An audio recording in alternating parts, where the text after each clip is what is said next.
Good evening. It is September 25th, and my name is Bobby, and I am the second person in this collaboration vlog. I will be on Tuesdays, and as Chris has already laid out, Monday over Labor Day, we're going to be talking about technology and education using technology.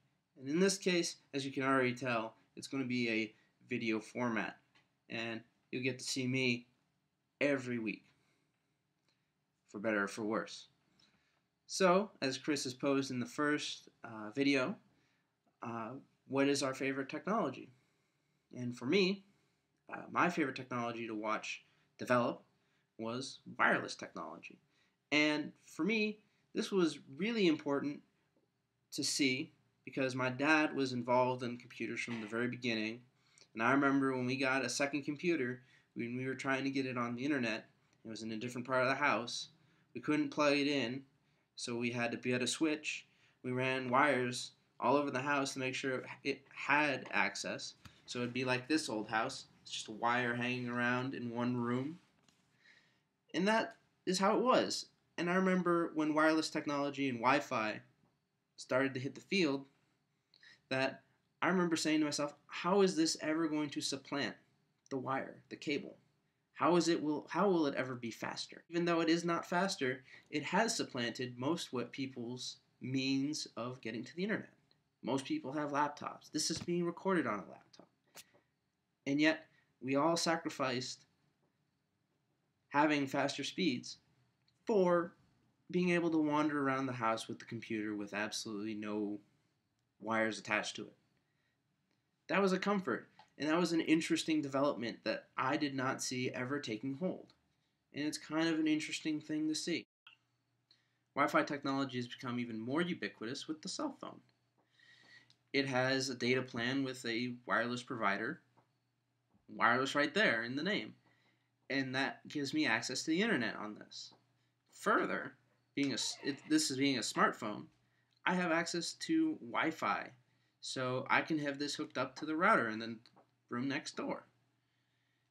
I can go one further and turn this into a hotspot using its data plan and using its Wi-Fi to act as a hotspot. So if I needed to do something on my computer, I could turn my cell phone into a hotspot, hop on my computer, and do my merry thing, whatever was needed on my computer. And that's something that is even beyond what I could have ever imagined you could have done with wireless technology.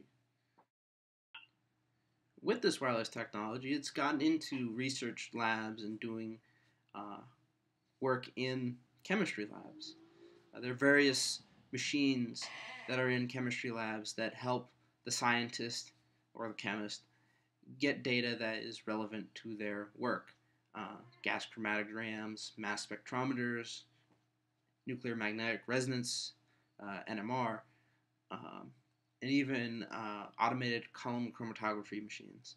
Now, I'm not going to go into what those machines are. Those are questions that if you want answered, I can answer, but for now, they are tools that chemists use, and they've become accessible to wireless technology, not by being wireless themselves, but being able to be hooked into a network that uses a wireless router.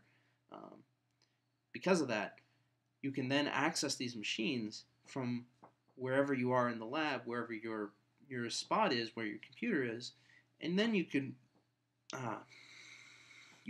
access to them and either get data off of them or set up new experiments on the machines or check how an experiment is going.